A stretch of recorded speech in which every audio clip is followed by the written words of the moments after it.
Hi, everyone. I'm Pastor Dave. I'm here to talk to you about the importance of understanding social conservative Christians' idea of values. They're distinct from progressive Christian ideals and or values because one tends to favor Old Testament values and the other tends to favor New Testament values. So I'm here to kind of draw that distinction because it's an important distinction and it really does lay out why people think the way they think politically. Because it is my belief that social conservative Christians live in contradiction. They claim to be very faithful, but their politics tells us that they really don't hold any Christian values. So that is the point of this. We're trying to illuminate that. All right, let me just move on. So I want you to understand Christian values, what I identify as the New Testament values of non-judgment, forgiveness, love, and peace. Now, there's lots of other values and other perspectives and all that, but just for the simplicity's sake, because we're talking about how these values establish your political perspective, understand when I say non-judgment, I'm talking about the idea that you stop expanding our baser need to judge a situation and to spread that out into thinking well beyond your reactionary self. So when you're in a dangerous situation, your immediate judgment is important because you have to decide, well, how am I going to get out of this difficult situation? And that's important. It's an important skill to have. If it turns out that it is something that you can do and you do it, then you had sound judgment in that particular moment. But it's when you think about judging others, the way they look, the way they talk, the way they dress, all of those things are not useful. There is no immediate danger. There's no need for you to react to a situation. You are just not letting go of your habit, I guess we'll call it, of judging others. So in the Christian context, Christ wanted us to stop judging others, lest we be judged. But that's not the reason, because he wanted you to raise your consciousness. He wanted you to come to a better understanding of yourself and to improve your relationship with spirit. However you define spirit, but that's what I get out of it, and that's a perspective that I want to share. So if you're judging yourself or others harmfully, then you need to go through a process to stop doing that, because if you don't, you're just going to get mired into your sort of baser human nature. We want you to rise above that. We want you to be more than that. And the same would be true for forgiveness. You've got to learn how to forgive yourself and others, and which should lead you into loving yourself and loving others, and also ultimately to come to a place of peace within yourself and hopefully encouraging peace in others and around the world. So that becomes your goal, your purpose in life, which is a pretty wonderful purpose to have, is that you really want to strive for your own inner peace and for bringing, the heavenly kingdom on earth, to have peace on earth. That's quite a different perspective than the Old Testament, for example. In the Old Testament, again, the Old Testament was written to try to keep believers from straying from their monotheistic design.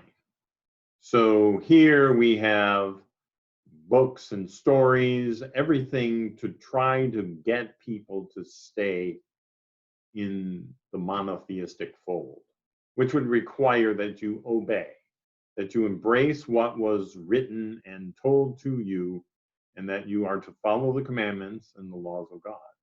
So obedience becomes a high value to Old Testament thinkers. And of course, when I say Old Testament, I mean the Torah, the Pentateuch, the 5 Book of Moses, people might call it.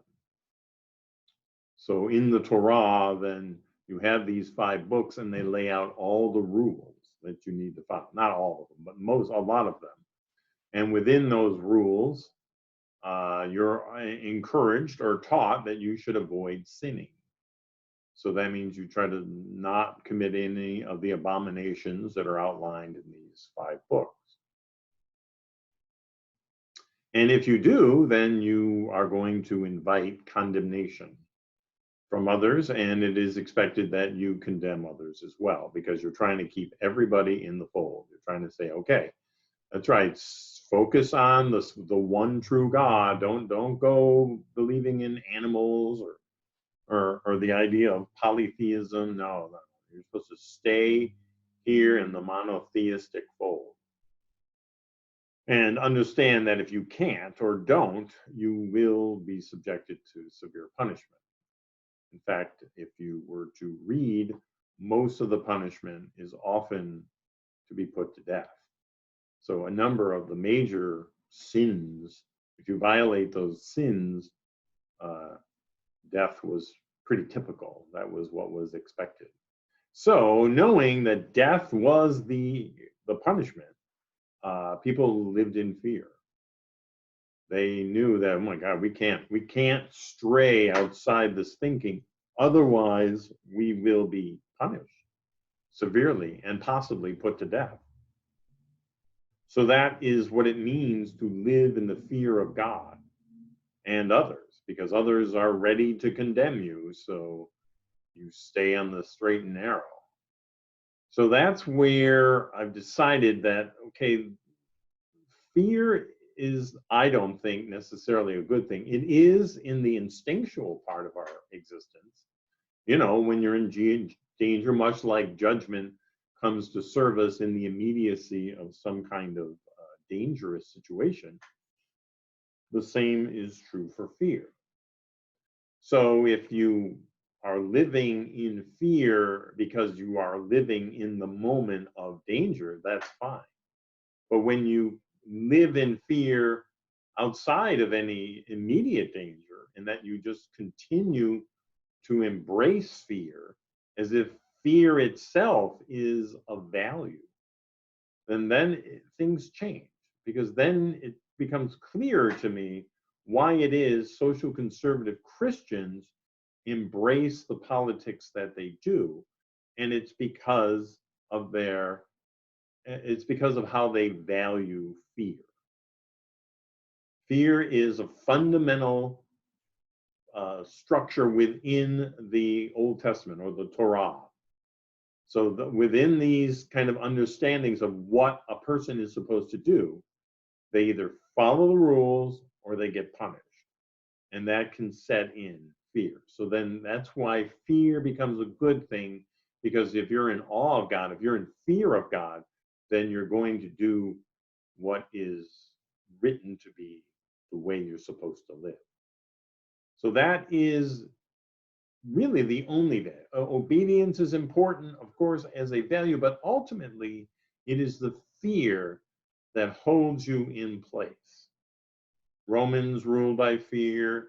There's so many history of design by fear, and the Old Testament is just one more example of this. So believers, the faithful, don't just think of fear or live in fear. They absolutely live in fear, but they believe it to be important. That is only through fear that you can achieve order, that you can achieve loyalty, that you can achieve, your moral code, because you're not really allowed to sort of think on your own or come to terms with anything. The code is given to you, and you are to live in fear of violating that code. And if you go outside the code, then you will be punished. So that's why people value fear, because fear is what keeps them in place.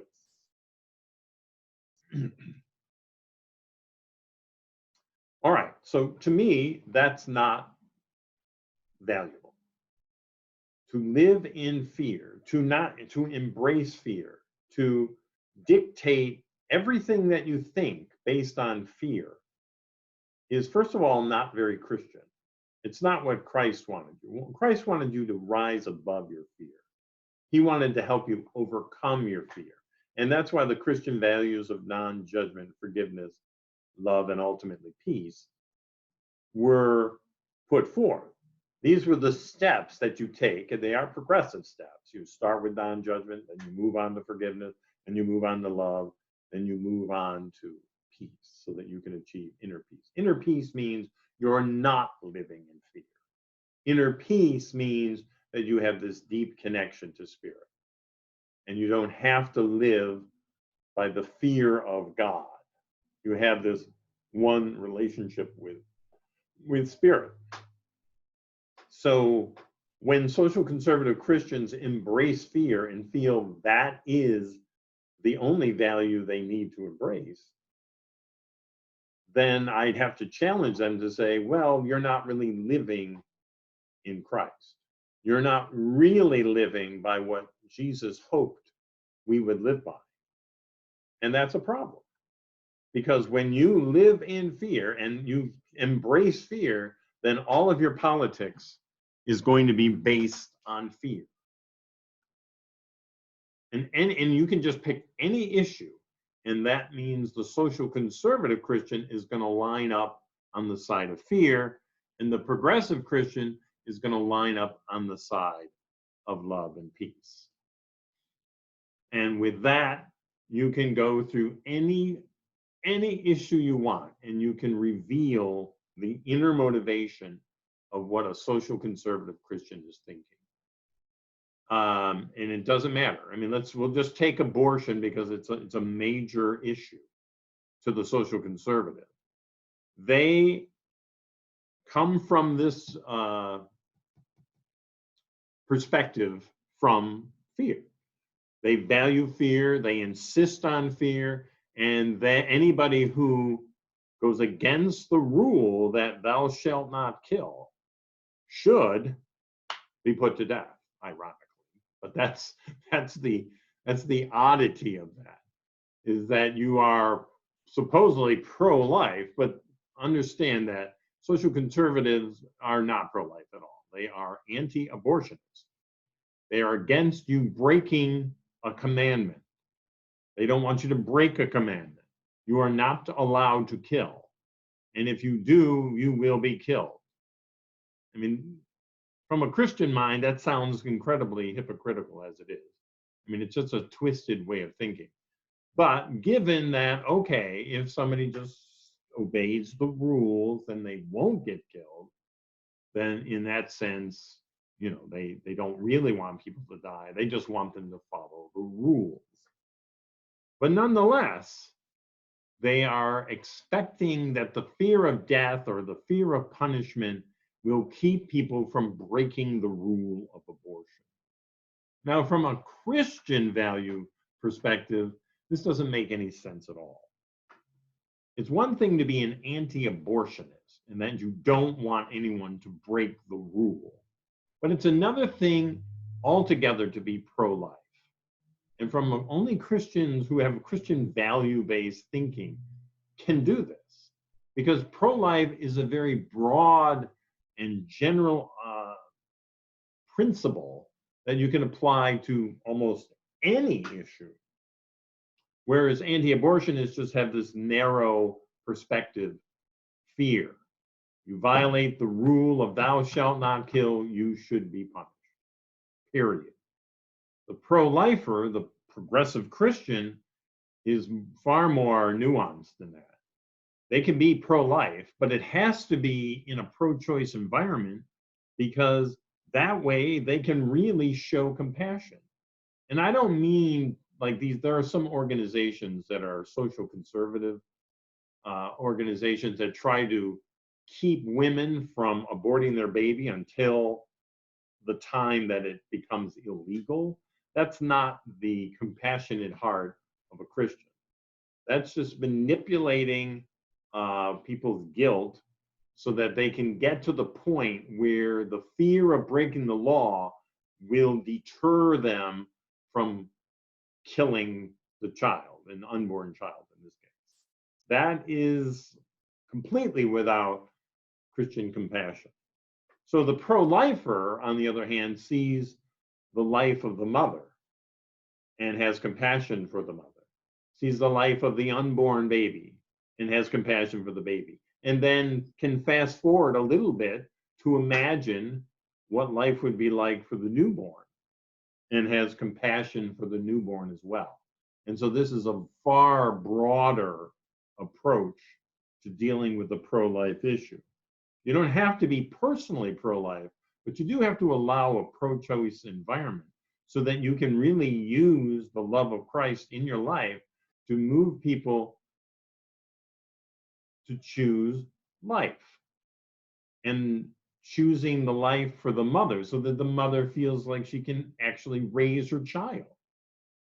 Oftentimes, young women just are so overwhelmed that they would choose to abort their baby, but they're not given any real option where they can get proper education, proper training, proper medical care, proper understanding of how to raise their child. If they don't believe they can raise their child, why would they choose? Why would they choose life? And the progressive Christian would be able to work that out and definitely show the compassion needed to make sure both unborn and newborn babies are cared for, and as long as the mother needs them to be cared for, and also cares for the well-being of the mother. That's how you should approach your sense of abortion, or your sort of anti-abortion feelings as a Christian. You're not an anti-abortionist. You're not just punish the lawbreaker. You're more than that. You're a lover of people, and you want to show compassion, express that compassion to be of real help to people that need it. Mothers especially, unborn children especially, newborn children especially. And of course, that pro-life definition applies to every issue, just about. I mean, we're talking about justice reform, climate change. These are all pro-life issues. And the progressive Christian embraces that pro-life perspective in pretty much any political issue that you can imagine. So it is important that you discern that distinction, for example.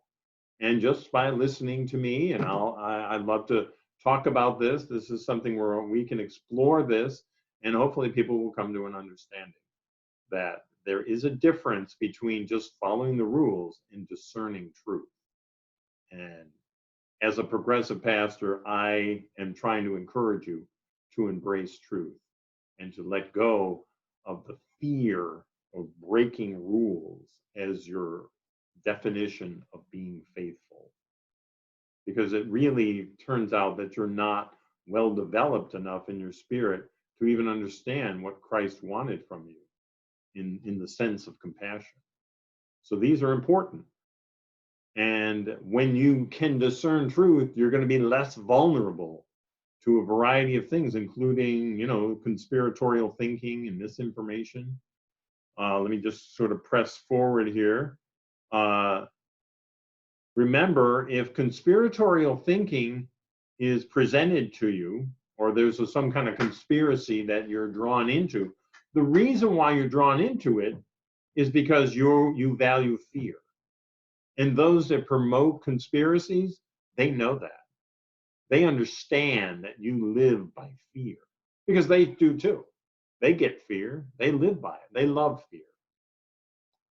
And so that's why you're easily brought in. Does it mean that we shouldn't be skeptical? No, we should always be skeptical. But you can't be conspiratorial. There is a difference there. And again, if you could understand the need to be discerning in truth, you can understand that a conspiracy is baseless. It doesn't have any true evidence to support this thinking.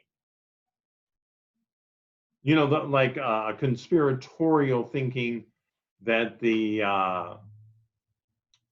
whole climate change issue is some kind of government plot to repress your religious rights or something.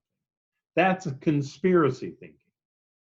The fact is, climate change has been established. We are a planet warming up. And how do we know that? Because there's data that supports the hypothesis. We know that over the course of 140 years or so, the Earth has been getting progressively warmer. And that warmer air trapped by what we call, greenhouse gases is warming up the surface of the Earth and causing all sorts of problems. That's not a conspiracy. That is factual. That's just what is happening. The fact that you insist that you have to live in the fear that somebody is somehow conning you into thinking that these things are happening is why, as a social conservative, you're not capable of discerning truth. And that's an important problem. And I know you like to cling to your fear. I understand how important it is that you value fear, but it keeps you in the dark. It keeps you from the light of Christ. It keeps you from the light of truth. And that's destructive, not only to yourself, but to the rest of the world. So you need to be able to understand the difference of a fear-based faith and a love-based faith. Don't you want to be what Christ wanted you to be? Don't you want to be in peace? Don't you want to stop being in fear? Then that's how you have to really look at your faith. You have to take a good, hard look at it and make yourself realize that, oh my God, I know I consider myself faithful, but I am stuck in Old Testament thinking and I don't know how to get out of it. And I'm here to try to help that. So when you're a conspiratorial thinker, then that leads to your mistrust in authority. When you accuse the government of somehow manipulating data so that they can convince you that yes, the Earth is warming up, but we're only doing it so that we can somehow control you and manipulate you into thinking that we're going to take away your religion, is just another example of the vulnerability you put yourself into when you think in Old Testament values. When your social conservatism is faithfulness is dictated by fear, then you're never going to see the power of truth, because it won't. Fear is always devastating. When you can't think straight when you're in a state of fear.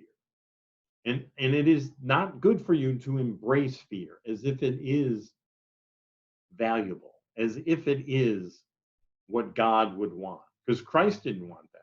He doesn't want you to live in fear. He wants you to overcome fear. So all of this stuff, projecting false narratives, lying about facts, scapegoating, all comes from the realization that you value fear. When you can't even tell the truth about something because you always apply some kind of conspiratorial thinking to everything that you talk about and everything that you believe, then you're going to be stuck.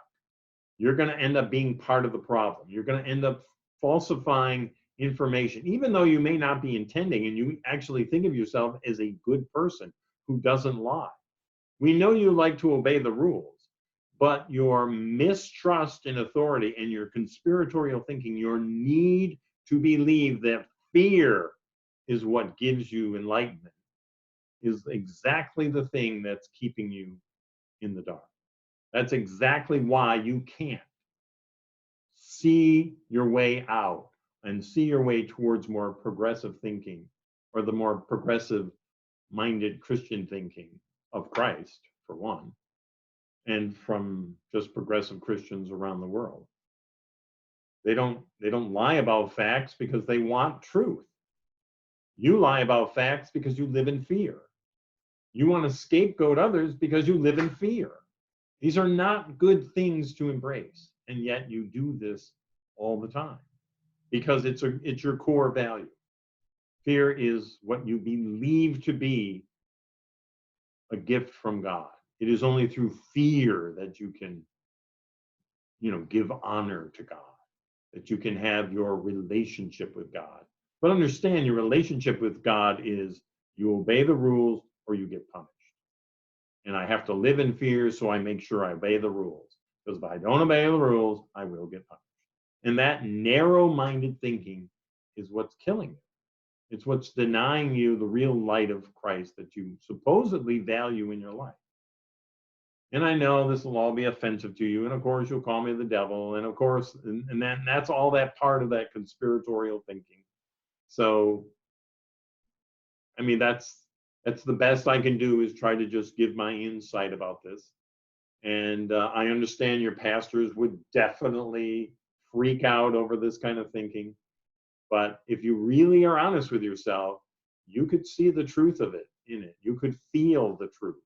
If you can't see it, you should be able to feel it. And if you really do know that Christ wanted love and peace in this world, and you know he does, I mean, if you're really honest, then you got to ask yourself, well, why am I not part of that love and peace? Because you live in fear. That's just the truth of it. And I would love to be part of that process to help you get through all that. I don't know what we can do for you specifically, but if you don't come to a place of discernment, and you're never going to embrace truth. So discernment is the key, recognizing that the Christian values, the values that Christ wanted you to embrace, are real, and they can make a huge difference on this earth. We could actually bring peace on earth just by people letting go of their need to be in fear. And so when you hear all of your, opinion commentators condemn governments or condemn any kind of science or facts, or that's all because they are also locked into fear-based thinking. And I recommend that you find a way to let go of it. And one way, at least you could start, is to try to listen to my channel. Subscribe, like, share. Hopefully you can come to some understanding. And this is like the most minimal thing that you could do for yourself. But the biggest thing you could do is just being honest that your social conservative Christian thinking is a contradiction. And that social conservative fear-based thinking is keeping you in the dark. That's how you take the first step. Admit that there is something not quite right about being both a social conservative and a Christian, because those are contradictory concepts. And if you understand what I'm telling you, then that's a start. And I wish you all the luck in the world. I'll pray for you, whatever it is that you need, so that you can start to open yourself up and reconnect to the values of Christ. Thank you. God bless. Take care.